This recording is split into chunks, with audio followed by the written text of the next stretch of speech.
Hate speech is not, it's not for either the right nor the left. Hate speech is going to affect all speech, whether it be journalists, whether it be politicians, whether it be protesting on the streets on various issues. It will affect everybody. Basically, they will suppress ideas and views that they do not like. And that is what this hate speech legislation is all about. Yeah. They want us to fine people, and they want us to imprison people that are going to utter and print speech that they do not like. The European Commission has now issued a formal notice to this state demanding that we implement the so-called hate speech laws under the threat of infringement proceedings. And once again, I see indications from this government of the bending of the knee. They're willing to compromise the constitutional freedoms of the Irish people to appease the European institutions and digital outrage merchants.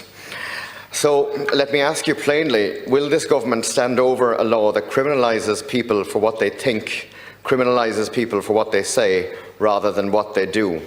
Because we're not talking about the incitement of violence, we're not talking about threats or harassment, we're talking about words, ideas and opinions. Often and sometimes unpopular and uncomfortable, but still lawful expressions which is supposedly free under a republic. Minister, are you aware in Finland a Member of Parliament was prosecuted for publicly citing scripture? In Sweden, a pastor was given a 1-month prison sentence for publishing his sermon. In Denmark, an MP was convicted for his views on Islam.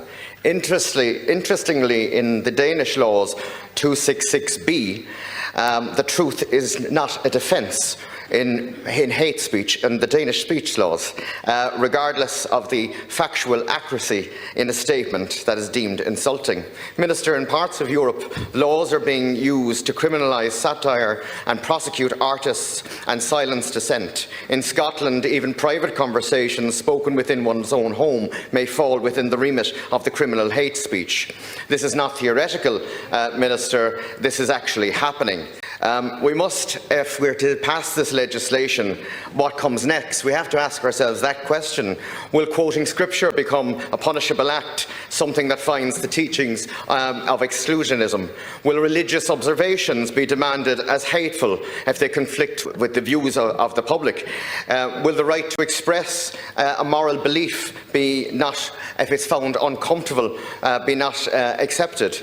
Ireland already has hate speech laws, Minister, in place which are genuinely hate speech, which are about the incitement of violence. So what exactly is the real purpose of this proposed legislation that is to come before us?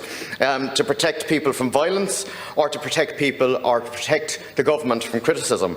So, Minister, could I ask you, who will define hate in this House? Will it be the courts? Will it be civil servants? Will it be an online administrative service? Will it be an algorithm? What will be the threshold if I disagree with somebody in worldwide views on criminality? Will I be found as a criminal for having a different view to you, Minister? If the EU get their way, they don't want protests, they don't want anyone opposing their views in Europe. Minister, I want to draw your attention to the European Courts of Human Rights in the Handyside versus the United Kingdom in 1976, where the freedom of expression included speech that offends, shocks and disturbs. Is included in that and has been accepted by that. I also want to bring your attention to Bundock Heron, Article 40.6.1, with the right to expression under our Constitution. So, Minister, could you really confirm to us that there will be no other influence now from the European Union about bringing in or entering more hate speeches? Because there is a genuine concern out there about people's right to talk and about people's right to stand out. And, Minister, I would say to you as well, there's many people in this country who have a conflicting view with lots of European countries when it comes to Palestine and Israel. Will all those people be included under a hate speech law? From the EU to try and force this back onto the agenda.